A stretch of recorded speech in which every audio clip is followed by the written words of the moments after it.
Hello again, everybody. It's April 28th, 2014. So we are at the end of April. I think the last one I did was April the 7th. Some things have happened since I last talked to you. And it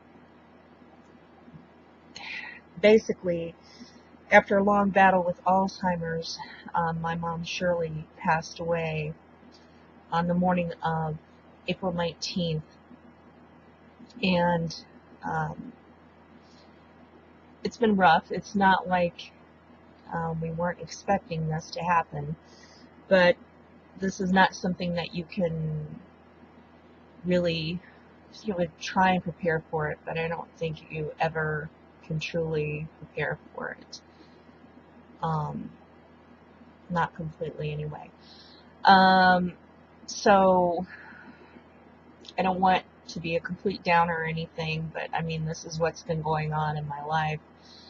And those of you who have had loved ones who have suffered or are suffering with Alzheimer's know the particular type of hell that it can be. I want to thank all the caretakers at Shelton on the Bay, and my oldest brother Leo and his fiancee Wendy, for everything that they've done. She lived in Virginia. She moved there a couple of years ago because she had to go into an assisted living center. And so, because of circumstances in my life, I wasn't able to travel there and visit with her, which was probably the most heart-crushing experience of my life. It was just not the same trying to talk to her over the phone, and it was just every time I talked to her over the phone, it was completely heartbreaking. If you've never been through it, it's not something you want to go through. So I do want to thank everyone who took care of Mom and watched after her in the final days, weeks, and days. I love you very much, Mom. I will always miss you. And I thank you for everything that you've done for me and how you raised me. I just, you can never say thank you enough for what your parents have done and how they've raised you. So anyway, I'm going to open with that and then kind of segue into a related topic, and that is grief and how to try and handle grief and death itself. I am not adept at doing those things quite yet, but I have learned some things. I've been touched by death many times in my life. Well, my dad was, when I was 7, my dad was stricken with, he died of lung cancer due to asbestosis. He was a mechanic, so he worked with brake pads that had, I guess, brake parts that had those fibers on it. He also worked, he was in the Navy, and he worked in the ship rooms, and he did smoke. He died when I was almost 7, and it was completely devastating. It was the day before Halloween, and I still remember being taken to trick-or-treat on the next day of Halloween. And believe it or not, Halloween is still my favorite holiday. I don't know, I think it's, I always associate that with Dad. I know you would think it should be sad, and yeah, I just choose to remember him on that day. And then I had a friend,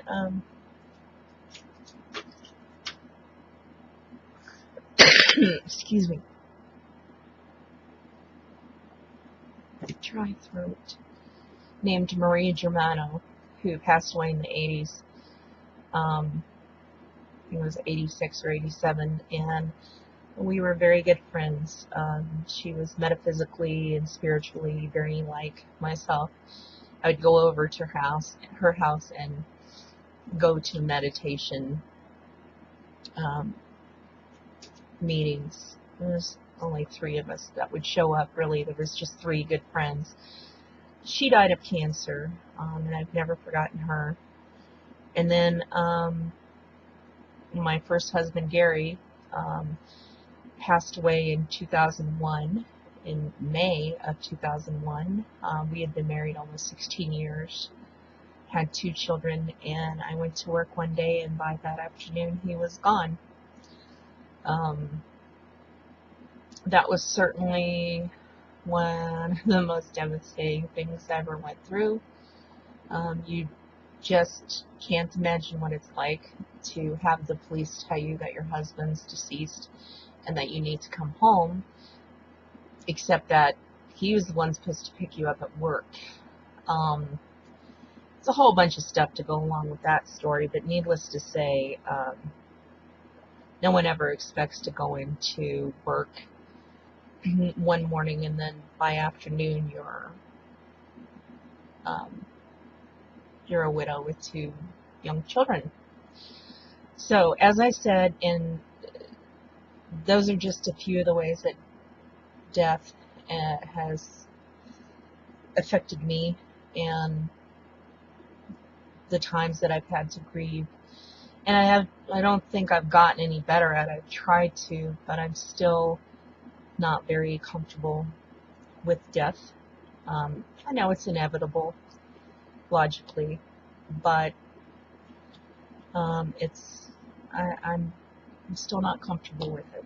So, on the subject of grief, for those of you who are going through it, or who will go through it, and we all will go through it. Number 1, I am spiritual, but I'm not religious. I do believe that, given that energy does not completely go away, it just simply transforms. I don't believe that when our physical bodies die, that our essence, our soul, or whatever you want to call it, goes completely away. I believe it's transformed in some way. I really don't know what's going to happen until after I meet my own demise, which I hope will not be in a weird and screwed up way. And I don't want to know about it either. Even though I like his films, but I think he's a creep for obvious reasons. Woody Allen once said something to the effect of, I'm not afraid of death, I just don't want to be there when it happens. And that's kind of how I feel about it. So, none of us really know. Well, you can make the argument that you know what happens because you've read a book or you believe so-and-so. Well, I have beliefs too. But to be honest, we don't know until it happens to us. It's the great mystery, one of the great mysteries. So, when it comes to grieving, not everybody does it the same way, and that's fine. Some people like to talk about it, some people don't like to talk about it. It really kind of depends on your frame of mind, how you kind of see things, the way you've been raised, all of that. So, what I would say to you is, when somebody has lost a loved one and is grieving, it's sometimes hard to know what to say. I mean, I know what I feel in my heart when somebody loses someone, but I never know what to say. That sounds more than just kind of placating them or just sorry for your loss. You feel that inside when you say it, but it just sounds so trite and cliche. But it does, sometimes the words just don't seem to match what you truly feel inside. So if you don't know what to say, just say you're sorry, plain and simple. and that should be fine. So, I don't know. When it comes to grief and losing loved ones, it's always kind of a dicey thing. A big thing for me is, although I know that it's important to a lot of people, I do not feel like, for me anyway, it's not the right time to use that event to proselytize and push your religion, because not everybody has the same religion. I have friends who are Protestant, who are Catholic, who are Buddhist, who are Taoist, who are pagan, who are agnostic, who are atheist, all across the spectrum. And just using somebody's death to proselytize, especially at a funeral, is probably one of my big pet peeves. So, I mean, if the person was not particular religion and people come in and start using that as a reason for trying to convert people or something like that, well, I have a problem with it. Anyway, so when it comes to, I think that's Bandit coming in. Oh, hi, sheepdog. Don't you turn this off. Okay, so here's the sheepdog. Hi. And then I have the other dog here. I love you too, but I gotta finish these. Don't! Silly sheepdog. Anyway. Holy shit. Sorry. That was the 10 that I have my yard in. So now you can hear the dogs. Anyway, what a way to break up kind of a downer discussion. I only have about 4 minutes left, so I guess in closing, thank you for everybody who has offered condolences to my family and kind words and support. I received some lovely flowers from Michelle and David Carter. Michaela and Lucas are their children. They live in Germany, and they ordered those flowers to be delivered here. That was beautiful. Thank you very much, guys. Everyone who's offered up sympathy and condolences, I really appreciate it. So I have only a few minutes left, lucky for you. Number one, I am not Christian. I am spiritual, but I am not a Christian. But I love rosaries, and this is absolutely a beautiful rosary that I got off of Listia, which, if you haven't tried that site, you should try it. This is a ladder rosary of some sort. Anyway, I collect rosaries. So if you have any rosaries you want to get rid of, you just contact me through my website at nocturnalmuse.com, and I collect them. And my big ass ring, this is a poison ring, and it was actually my engagement ring from my beloved husband, who knows me very well. Other than that, some good things have happened this week. I've got a big project I'm getting ready to unveil, but I don't want to jinx it, so I'm not going to mention it in this one anyway. Doing well on the crocheting that I took up as a way to connect with my mom. Here's a double crochet scarf I made for my daughter, Brittany. Made one for Paul, too. And this is one that I'm making for my son's girlfriend. Her name is Kate, and she's awesome. So, I just started it. But anyway, it's the same thing. It's just double crochet, but it's red and black. And I'm going to put fringe on the bottom of it. And then I have doggy sweaters to make. This is so exciting. God, I need a new webcam too. Are you tired of seeing my palm yet? Anyway, I